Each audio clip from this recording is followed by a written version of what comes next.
Shalom, saudara yang dikasihi Tuhan, senang bisa berjumpa lagi dalam pemberitaan firman Tuhan. Saya akan menyampaikan tema inti penyembahan atau inti daripada ibadah, the heart of worship. Saudara-saudara, kita membaca satu ayat firman Tuhan dari Roma 6 ayat 13 bagian B. Tetapi serahkanlah dirimu kepada Allah sebagai orang-orang yang dahulu mati, tetapi yang sekarang hidup.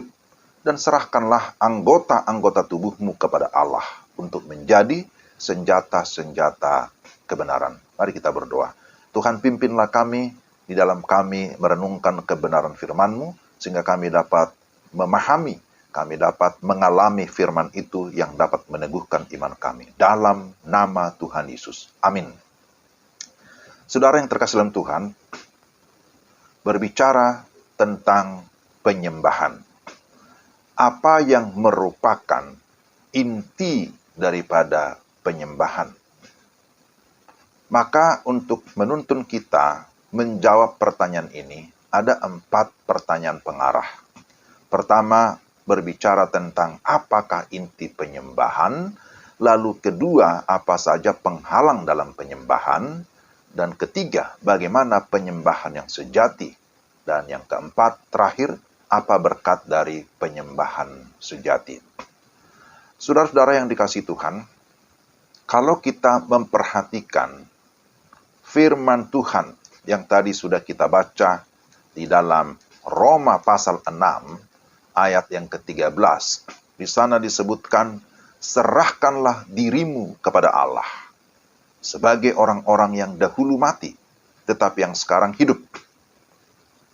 Dan serahkanlah anggota-anggota tubuhmu kepada Allah untuk menjadi senjata-senjata kebenaran atau alat kebenaran.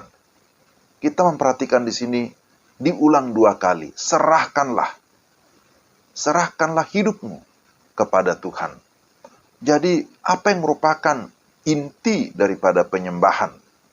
Inti penyembahan atau jantung daripada ibadah itulah penyerahan diri, berserah diri, atau pengabdian diri kepada Tuhan secara total. Setelah Rasul Paulus menjelaskan tentang kasih karunia Allah yang ajaib di dalam suratnya kepada orang-orang di Roma, pada pasal 1 sampai dengan pasal 11, kemudian mulai dari pasal 12 sampai 16, Rasul Paulus menjelaskan bagaimana kehidupan praktis orang-orang Kristen yang sudah sungguh-sungguh di dalam Tuhan. Kita tahu bahwa kitab Roma terdiri atas 16 pasal. Maka bisa dibagi menjadi 2 bagian. Pasal 1 sampai 11 berisi hal-hal doktrinal, ajaran-ajaran yang berkaitan dengan Allah, tentang manusia, tentang dosa, tapi juga tentang Kristus sang penyelamat. Maka ketika seseorang sudah percaya dan menerima Kristus, lalu pasal 12 dimulai dengan kalimat, karena itu saudara-saudara, demi kemurahan Allah, persembahkanlah tubuhmu sebagai persembahan yang hidup, yang kudus dan yang berkenan kepada Allah. Itu adalah ibadahmu yang sejati. Jadi ibadah itu adalah penyembahan kepada Allah. Dan apa inti daripada ibadah? Inti daripada penyembahan kita, itulah penyerahan seluruh hidup kita. Mempersembahkan tubuh kita sebagai persembahan yang hidup, yang kudus dan berkenan kepada Allah. Berbicara tentang totalitas, berarti bukan 50%, bukan juga 70%, bukan juga 90%, atau 99,9%, tetapi 100%, totalitas. Kenapa 100%? Karena Allah juga mengasihi kita 100%, mempersembahkan anaknya yang tunggal, mati di atas kayu salib. Jadi saudara, berserah diri bukanlah tindakan menyerah tanpa syarat. Berserah diri bukan tanda kekalahan, tetapi berserah diri adalah satu pengakuan bahwa kita adalah anak Tuhan, ciptaan Tuhan, dan di dalam kesadaran dan keaktifan kita mau menyerahkan hidup kita bagi Tuhan, menjadi alat kebenaran, sebab Dia sudah lebih dahulu mengasihi kita sebagai manusia yang dahulu berdosa, tetapi sudah dibenarkan melalui iman kepada Kristus. Jadi ini hal yang pertama. Inti penyembahan itulah penyerahan kehidupan kita secara total. Penyembahan tidak berbicara hanya musik, puji-pujian, nyanyian, tetapi mempersembahkan seluruh hidup, seluruh tubuh kita. Adapun pujian, kata-kata pujian, nyanyian itu adalah merupakan ungkapan yang keluar dari kehidupan yang dipersembahkan kepada Tuhan. Tapi yang kedua, ada penghalang-penghalang di dalam penyembahan. Ketika kita mau berserah kepada Tuhan, ada penghalang-penghalang. Apa saja di antaranya? Pertama, ketakutan. Kedua, keangkuhan. Ketiga, kebimbangan. Hal yang pertama bicara ketakutan. Ketakutan seseorang dipengaruhi oleh ketidakpercayaan akan Tuhan. Maka muncul pertanyaan, bisakah aku mempercayai Tuhan? Ketika keadaan sulit, ketika keadaan terancam, masih tetap percaya Tuhan atau tidak? Mempercayai Tuhan berarti hidup di dalam kasih Tuhan. Dan kalau kita tinggal di dalam kasih Tuhan ada dalam hidup kita sesungguhnya. Firman Tuhan berkata, kasih akan membuang segala ketakutan kita. Kasih akan menekan segala kekhawatiran kita. Sebagaimana kalau kita membaca dalam Matius pasal 6, bicara tentang hal kekhawatiran. Ketika kekhawatiran melanda hidup kita, maka iman percaya kita juga bisa mengalami penurunan. Tapi sebaliknya, ketika kita memiliki kadar iman yang meningkat, maka kekhawatiran akan berkurang, menurun, bahkan bisa hilang. Itu sebabnya dikatakan di sana, cari dahulu kerajaan Allah dan kebenarannya. Tetap mengutamakan kerajaan Allah. Jadi saudara, ingatlah bahwa Allah telah menunjukkan kasih-Nya kepada kita. Karena Kristus telah mati untuk kita ketika kita masih berdosa. Roma 5 ayat 8. Jadi karena itu, jangan memberi diri kita, pikiran kita, dikuasai oleh ketakutan. Lalu yang kedua, penghalang berserah kepada Tuhan adalah kesombongan atau keangkuhan. Kesombongan atau keangkuhan bukanlah berasal dari Tuhan. Itu sudah jelas dari dunia, bahkan dari si jahat. Malaikat jatuh karena apa? Karena kesombongan. Karena ingin menyamai Allah. Lalu malaikat yang jatuh itu datang mencobai manusia, Adam dan Hawa. Lalu dipengaruhi supaya manusia pun akhirnya mau menjadi sama seperti Allah. Dan apa yang terjadi? Mereka melanggar hukum Tuhan, jatuh ke dalam dosa. Bukan menjadi sama dengan Allah, tapi justru menjadi sama seperti iblis yang memang memberontak kepada Allah. Jadi, saudara, kita mengingat bahwa kita ini adalah ciptaan yang sangat-sangat terbatas. Kita ini ciptaan yang sangat mudah jatuh. Tetapi kita bersyukur karena kasih Allah yang ajaib, maka kita sudah memperoleh penebusan dan pengampunan dosa. Sehingga kita mendapatkan satu pemulihan hubungan dengan Allah. Jadi kita sadari, kita ini sebenarnya hidup karena kasih Allah, karena kasih karunia. Maka seharusnya kasih karunia yang kita alami harus membawa kita kepada kerendahan hati, bukan kesombongan. Sebab apa yang kita sombongkan, apa yang ada pada kita juga semua berasal dari Tuhan. Kita perlu dan harus mengakui sekali lagi keterbatasan kita. Jangan merasa diri sudah mampu, merasa diri bisa otonom, merasa diri mandiri. Tidak, saudara, kita masih membutuhkan orang lain. Kita masih membutuhkan sesama, kita membutuhkan pasangan, tapi terlebih kita membutuhkan Allah. Karena itu, mari kita berserah kepada Allah. Dan yang ketiga menjadi penghalang adalah kebingungan. Kebingungan terjadi ketika seseorang tidak memiliki sebuah kepastian. Dia memiliki keraguan di dalam hidupnya. Dia masih mencari-cari jalan yang benar. sehingga sulit untuk melangkah. Mau lurus, mau belok kiri atau belok kanan. Akhirnya karena ketidakpastian, ada kebingungan, banyak orang memilih status quo, jalan di tempat, atau tetap berada di tempat, menjadi orang yang pasif. Bahkan juga ada orang yang fatalisme, artinya orang yang berpatokan kepada nasib. Ini sudah nasib, ini sudah takdir. Itu namanya fatalisme. Tapi Alkitab tidak mengajarkan fatalisme. Kita diajar untuk memiliki iman kepada Allah yang hidup. Jadi, ketika kita memiliki tujuan yang pasti, kita tidak akan menyimpang ke kiri dan ke kanan. Kita akan fokus kepada Tuhan. Kita mengikuti jalannya. Sebab memang Dia adalah jalan itu. Yesus berkata, "Akulah jalan dan kebenaran dan hidup." Nah, pertanyaan ketiga, bagaimana penyembahan yang sejati itu? Saudara-saudara, penyembahan yang sejati itu bisa terjadi pertama kalau kita memiliki iman yang sejati. Iman artinya kita memiliki satu keyakinan, kepercayaan penuh. Dan bukan hanya kepercayaan, tapi kemudian juga menyerahkan hidup kepada Tuhan. Mazmur 37 ayat 5 dikatakan apa? Serahkanlah hidupmu kepada Tuhan dan percayalah kepadanya. Jadi ada hubungan antara percaya dan penyerahan. Tidak mungkin orang bisa menyerahkan diri tanpa iman. Dan dikatakan kalau kita sudah memiliki iman, berserah kepada Tuhan, maka nantikan Allah akan bertindak. Bertindak untuk apa? Untuk menggenapi janjinya. Maka katakan ya kalau ya. Katakan ya kepada Tuhan. Dan katakan tidak kepada dosa. Katakan tidak kepada iblis. Saudara, tentu kita mengingat bagaimana kisah Petrus, seorang yang sudah berpengalaman di dalam bidang nelayan, menangkap ikan. Tapi semalam-malaman tidak menangkap apa-apa. Nihil.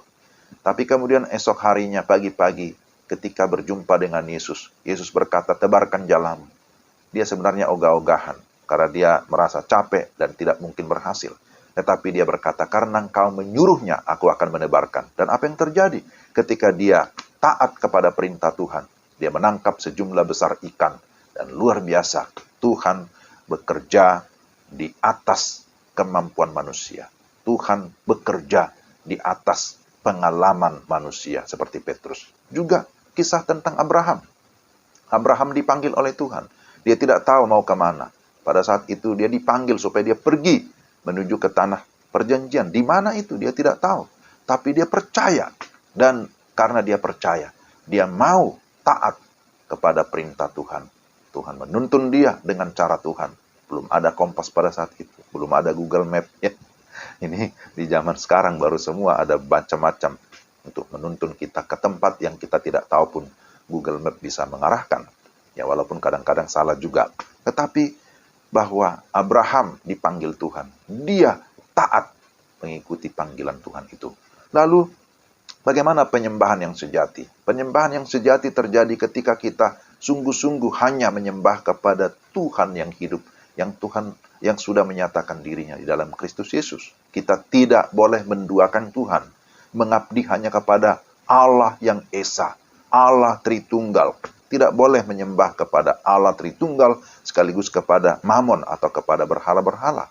Matius 6 ayat 24 menyatakan, tidak boleh menyembah kepada Mammon sekaligus kepada Allah. Karena tidak mungkin kehidupan kita ini menjadi terbagi. Hati-hati dikatakan, banyak manusia di dunia ini mendewakan, memberhalakan benda-benda, bahkan memberhalakan uang, memberhalakan sesuatu yang sifatnya materi. Tetapi, kalau kita masih berpikir demikian, kita tidak mungkin menjadi penyembah yang sejati. Kita tidak mungkin berkata, hari Minggu saya ke gereja menyembah Tuhan, tapi hari lain kita pergi ke paranormal, ke dukun, percaya kepada dunia. Tidak, itu tidak bisa. Penyembahan yang sejati hanya berfokus kepada Tuhan. Dan yang terakhir, ketika kita melakukan penyembahan yang sejati, kita fokus kepada kehendak Tuhan, bukan kehendak kita. Sekalipun harus berkorban, tapi untuk menggenapi tujuan Tuhan, memang kita harus berkata, jadilah kehendak-Mu. Yesus menjadi teladan utama bagi kita. Ketika dia menjelang kematiannya, dia berdoa, kalau bisa biar cawan ini lalu daripadaku. Kalau bisa penderitaan ini tidak terjadi. Kalau bisa, ya Tuhan. Ya, dia tahu bahwa bagi Allah Bapa tidak ada yang mustahil. Tetapi dia berkata, biarlah kehendakmu, jangan kehendakku. Nah, itu adalah penyerahan diri. Berkata, jadilah kehendakmu, bukan kehendak kita. Nah, saudara-saudara, yang terakhir, apa berkat dari penyembahan yang sejati? Ada 3 hal menjadi berkat penyembahan sejati. Pertama, bahwa kita akan mengalami damai sejahtera. Ayub, kalau kita baca Ayub 22 ayat 21, ketika dia mengalami banyak penderitaan, dia banyak mengalami kehilangan anggota keluarga, kehilangan harta benda, pasti ada kesusahan, penderitaan, belum lagi borok, penyakit yang begitu mengerikan. Tetapi ketika dia tetap percaya kepada Allah, tetap menyembah kepada Allah, dia tetap memiliki damai sejahtera sekalipun di tengah penderitaan. Karena memang damai sejahtera itu dihasilkan dari hubungan pribadi dengan Tuhan. Damai sejahtera bukan datang dari dunia, bukan berasal dari harta benda, bukan berasal dari uang, tidak. Tetapi berasal dari hubungan kita dengan Tuhan. Lalu apalagi mengalami kemerdekaan atau mengalami yang namanya kebebasan secara rohani. Roma 6 ayat 17-18. Ketika kita sudah di dalam Kristus, menyembah kepada Dia, maka kita akan merasakan satu kelegaan, merasakan ketenangan, merasakan kebebasan secara rohani. Kita tidak lagi diikat oleh dosa, tidak dikuasai lagi oleh si iblis. Dan yang ketiga, kita mengalami kuasa Tuhan. Kita dapat mengalami satu kekuatan. Jadi menyerahkan diri kepada Tuhan bukan berarti bahwa kita lemah. Menyerahkan diri untuk kita memperoleh kekuatan yang Tuhan anugerahkan. Yosua pernah mengalami masa-masa yang sulit ketika baru memasuki tanah perjanjian. Akan menghadapi bangsa-bangsa yang besar yang seperti raksasa-raksasa orangnya. Tetapi dia hanya bersujud kepada Tuhan, berdoa kepada Tuhan, menyembah kepada Tuhan. Lalu Tuhan mengirimkan bala tentara surgawi yang menjadi penolong, memberikan kemenangan kepada Yosua dan bangsa Israel. Dan tentu masih ada contoh-contoh yang lain, seperti misalnya Maria ibu Yesus. Dia juga mengalami kuasa Tuhan ketika dia sungguh-sungguh percaya kepada Allah yang menyatakan firman-Nya, menyatakan kehendaknya bahwa Mesias akan lahir dari rahim Maria. Maka dia berkata, sesungguhnya bagi Tuhan tidak ada yang mustahil. Jadilah padaku seperti yang kau kehendaki, karena aku ini adalah hamba-Mu. Jadi saudara, menjadi penyembah yang sejati adalah menempatkan diri kita sebagai hamba, sebagai budak. Jadi inti penyembahan kita apa? Kesimpulannya bahwa inti penyembahan adalah berserah diri sepenuhnya kepada Tuhan. Berserah diri bukan hanya merupakan cara terbaik untuk hidup, tetapi berserah diri adalah satu-satunya cara untuk hidup. Ini menarik. Bukan hanya cara terbaik untuk hidup, tapi berserah diri adalah satu-satunya cara untuk hidup. Stanley Jones pernah berkata, jika Anda tidak berserah kepada Kristus, Anda akan berserah kepada kekacauan. Artinya bahwa di luar Kristus Yesus tidak akan ada ketenangan, tidak akan ada damai. Yang ada adalah kekacauan hidup. Jadi berserah diri, itulah ibadah kita. Mempersembahkan hidup kita, itulah the heart of worship, inti, jantung daripada penyembahan kita. Ada tokoh-tokoh iman yang dicatat dalam Alkitab, bagaimana Abraham, bagaimana Musa, Yosua, Maria, juga Paulus, terlebih Yesus sudah menjadi teladan bagi kita. Sekarang giliran kita. Maukah kita menandatangani kontrak perjanjian dengan Allah? Ada seorang bernama Bill Bright, pendiri kampus Crusade of Christ, yang kalau di Indonesia disebut LPMI, Lembaga Pelayanan Mahasiswa Indonesia. Dia sudah memproduksi film Yesus, juga ada 4 hukum rohani, dan banyak orang mendengarkan film itu, banyak orang yang diinjili, banyak orang datang kepada Tuhan. Lalu ada yang bertanya, bagaimana kamu bisa mengasihi Tuhan, melayani Tuhan? Ya, lalu apa yang dia katakan? Sejak muda, saya sudah menandatangani kontrak perjanjian dengan Tuhan. Aku ini adalah budak Yesus Kristus. Aku adalah hamba Tuhan. Dia tanda tangani dengan tangannya sendiri. Dia tulis namanya Bill Bright. Dia mempersembahkan hidupnya kepada Tuhan. Tuhan memakai dia. Kalau Tuhan bisa memakai banyak orang, tokoh-tokoh dalam Alkitab, Bill Bright, dan kita tahu para martir, para rasul, kita tahu banyak misionari, maka Tuhan juga bisa memakai kita sekalian, memakai saudara dan saya untuk menjadi alat di tangan Tuhan. Tuhan memberkati kita sekalian. Sampai jumpa lagi dalam pembahasan-pembahasan yang berikutnya. Shalom.